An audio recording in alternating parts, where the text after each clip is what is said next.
रायगढ़ राज्य में एक बहुत ही शौर्यवान राजा थे। उनकी एक बेटी थी मैथिली। वो बचपन से ही बहुत लाड प्यार में पली बड़ी थी, इसलिए बहुत घमंडी हो गई थी। वह किसी भी गरीब की इज्जत नहीं करती थी। राजा, मैथिली कहाँ हो आप? हमें मंदिर जाना है। मैथिली, क्या फिर से मंदिर? राजा, गुड़िया, आज तुम्हारा जन्मदिन है तो मैंने सोचा है कि मैं तुम्हारे हाथों से गरीबों को कुछ कंबल दान करवाऊं। मैथिली, पिताजी अगर आपको कंबल दान करना था तो आप ही कर देते, मुझे मंदिर ले जाने की क्या ज़रूरत है। बहुत कहने पर राजकुमारी मंदिर जाने को तैयार हुई, पर मंदिर में राजकुमारी सबको कंबल फेंक कर देती है। राजा, बेटा थोड़ा इज्जत से कंबल दो। तब एक गरीब राजकुमारी को आशीर्वाद देने के लिए उसके सिर पर हाथ रखता है। मैथिली, ये क्या कर रहे हो तुम? दूर रहो मुझसे।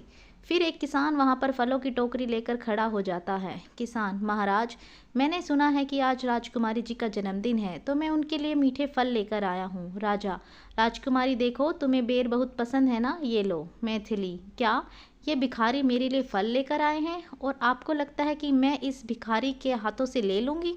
फिर वह फलों की टोकरी को लात मारकर सारे फल नीचे गिरा देती है।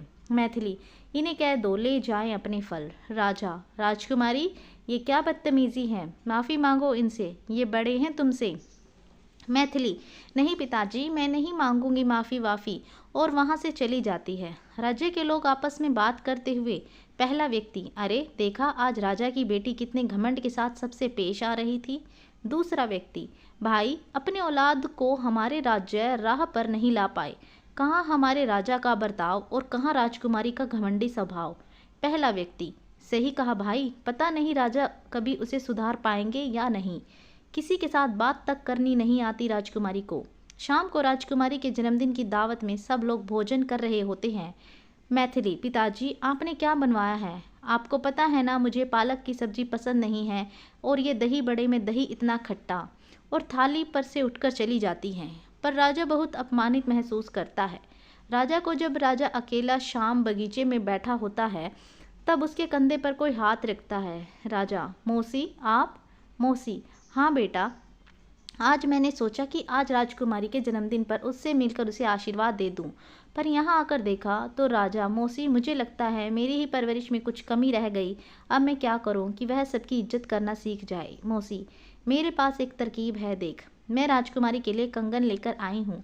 राजा की मौसी राजकुमारी को कंगन पहनाती है, पर वो कंगन राजकुमारी को चुभ जाता है। मैथिली, मौसी ये क्या कर रही हो, बहुत दर्द हो रहा है। नहीं पहनना मुझे कोई कंगन। कुछ दिन बाद राजा का पूरा राज्य दूसरा राजा हड़प लेता है। राजा राजकुमारी को लेकर एक छोटे से गांव में जाकर रहने लगता है। राजा, बेटा हमें यहीं रहना पड़ेगा। मैथिली, क्या यहीं पर? पिताजी मैं इस झोपड़ी पट्टी में कैसे रहूंगी? आपको पता है ना, इन गरीबों को देखकर मेरा दम घुटता है और आप मुझे इन्हीं के बीच में रहने के लिए कह रहे हैं।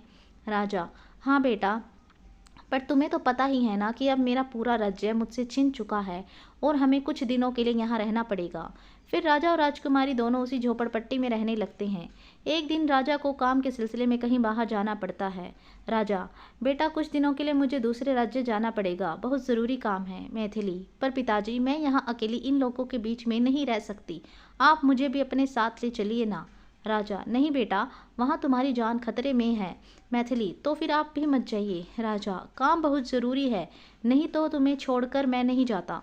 अच्छा सुनो, यहाँ पर तुम्हें ही खाना बनाना पड़ेगा और सारा काम भी तुम्हें ही करना पड़ेगा। तुम थोड़ा अपना ध्यान रखना, और हाँ, अगर कुछ समझ में ना आए तो आसपास किसी से मदद ले लेना। राजा वहाँ से चला जाता है। मैथिली, बहुत जोर की भूख लग रही है, पर अब यहाँ तो मुझे ही खाना बनाना पड़ेगा। पर यह चूल्हा कैसे जलाऊं? कैसे जलता है ये? राजकुमारी चूल्हा जलाने की बहुत कोशिश करती है, पर फिर भी नहीं जलता। उसे ऐसे देखकर एक बूढ़ी औरत उसके पास आती है। बूढ़ी औरत, क्या हुआ बेटा? मैथिली, कुछ नहीं, तुम्हें क्या, जाओ और अपना काम करो जाकर। बूढ़ी औरत, अरे अपना काम ही कर रही थी, पर मैंने घर में इतना धुआं निकलते देखा तो देखने आ गई कि क्या हुआ। यहाँ आकर देखा तो तुम चूल्हा जलाने की कोशिश कर रही थी। लाओ मैं तुम्हारी मदद कर दूँ। मैथिली, मैंने कहा ना मुझे तुम्हारी ज़रूरत नहीं है, मैं खुद चूल्हा जला लूँगी। बूढ़ी औरत, अच्छा ठीक है, तो तुम ऐसे ही कोशिश करती रहना। मैथिली, अच्छा सुनो, जला दो चूल्हा। फिर बूढ़िया चूल्हा जला देती है और खाना बनाने में भी राजकुमारी की मदद करती है। तभी उसकी पोती गंगा उसे बुलवाने आती है। गंगा, अरे तुम कितनी सुंदर हो। गंगा, दादी ये राजकुमारी है ना? राजकुमारी के बालों को हाथ लगाकर गंगा, तुम्हारे बाल कितने सुंदर हैं। मैथिली, दूर रहो मुझसे बूढ़ी औरत। अच्छा बेटा मैं चलती हूँ, रात बहुत हो गई है। बूढ़ी औरत, गंगा तू यहीं राजकुमारी जी के पास रुक जा और उनकी मदद करना। मैथिली, नहीं मुझे किसी की ज़रूरत नहीं है, जाओ तुम यहाँ से। बूढ़ी औरत, अरे पर यहाँ रात में कभी कभी जंगल जानवर घर में घुस आते हैं। बेटा तुम अकेली हो, तुम्हारे पिता ने मुझे तुम्हारा ध्यान रखने के लिए कहा था, तो यहीं पर रुक जाने दो। मैथिली, ठीक है, पर तुम मुझसे दूर रहना, समझी। रात को गंगा राजकुमारी के साथ रुक जाती है, पर राजकुमारी गंगा से परेशान हो जाती है। मैथिली, अच्छा सुनो, मुझे दूध पीना है। यहाँ पर दूध कहाँ मिलेगा? गंगा, वो तो ठीक है, पर आप ये बताओ कि आप गाय का दूध पियेंगी या भैंस का? मैथिली, अरे किसी का भी दूध ले आओ। गंगा, तो आप एक काम कीजिए, आप मेरे साथ चलिए, मैं आपको तबेले से ताज़ा ताज़ा दूध पिलाऊंगी। मैथिली, क्या तबेला, ये क्या होता है? गंगा, चलो आज मैं आपको दिखाती हूँ। फिर गंगा राजकुमारी को तबेले में लेकर जाती है। मैथिली, अरे ये तुम मुझे कौन सी जगह ले आई हो, यहाँ कितनी बदबू आ रही है। गंगा, अरे राजकुमारी जी ये तबेला है, यहाँ पर ऐसी ही बदबू आती है और हमें तो इस बदबू की आदत है।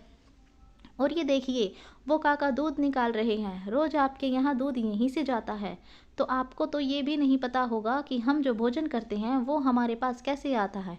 मैथिली, मुझे पता है कहाँ से आता है। गंगा, कहाँ से आता है? मैथिली, रसोई से आता है, और क्या?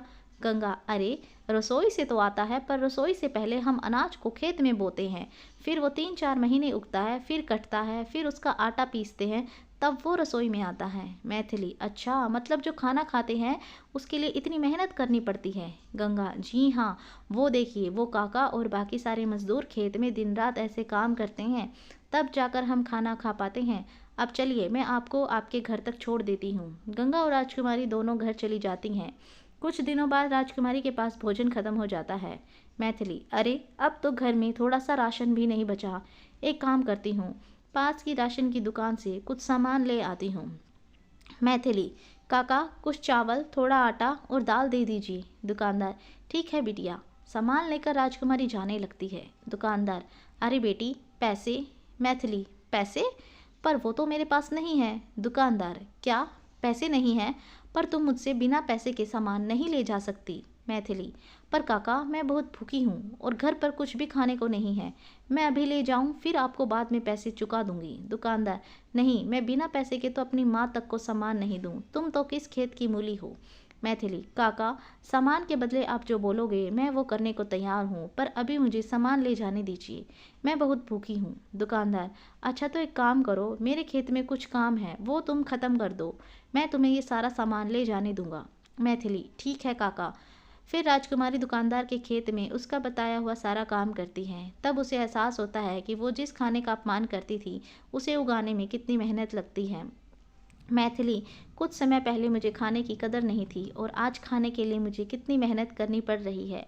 फिर वो काम करके अपना सामान घर ले जाती है। राजकुमारी को बहुत तेज़ बुखार आ जाता है। गंगा, राजकुमारी जी, अरे आप तो बहुत कांप रही हैं। फिर गंगा राजकुमारी के हाथों को अपने हाथों में लेकर मसलने लगती है। गंगा, अरे आपके हाथों में तो छाले हो गए हैं, मैं दादी को बुलाकर लाती हूँ। गंगा, दादी राजकुमारी को बहुत तेज़ बुखार हो गया है, उनके हाथ पैरों में भी छाले पड़ गए हैं, आप चलो उनके हाथ पैरों पर आपका बनाया मरहम लगा दो। फिर बूढ़ी औरत राजकुमारी के हाथ पैरों में मरहम लगाती है और गांव के कुछ वैद्य लोग बुलाकर आते हैं, वो राजकुमारी की सेवा करते हैं। राजकुमारी सुबह उठती है तो देखती है कि उसके लिए सभी गांव वाले बहुत परेशान हो रहे हैं और गंगा को उसके पैर दबाता देख राजकुमारी बोलती है। मैथिली, अरे गंगा ये तुम क्या कर रही हो, हटो यहाँ से। गंगा, मुझे पता है राजकुमारी जी, आपको मैं बिल्कुल पसंद नहीं हूँ, पर आपको कल रात से तेज़ बुखार था, बस इसलिए हम सब यहाँ पर। ये सब सुनकर राजकुमारी का सारा घमंड चूर चूर हो जाता है। तभी राजा वहाँ आता है। राजा, अरे बेटा मैंने सुना था कि तुम्हें बहुत तेज़ बुखार हो गया है, अब तुम ठीक हो ना? मैथिली, हाँ पिताजी अब मैं ठीक हूँ।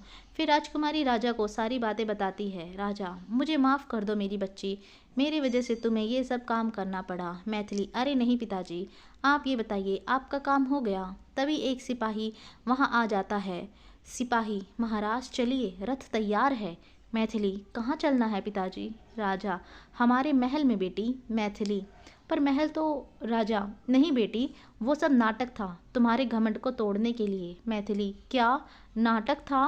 पर मैं कुछ समझी नहीं। राजा, हाँ बेटा, नाटक। हमारा महल सुरक्षित है और हम तुम्हें यहाँ इसलिए लाए थे ताकि तुम गरीबों की इज्जत करना सीख जाओ और तुम्हें पता चल सके कि जिस भोजन का तुम अपमान करती थी उसे उगने में कितनी मेहनत लगती है। अब मुझे लगता है कि तुम्हें ये सब समझ में आ गया। मैथिली, गंगा इधर आओ, मुझे मेरे बर्ताव के लिए माफ़ करना और मैं हाथ जोड़कर सभी राज्यवासियों से क्षमा मांगती हूँ।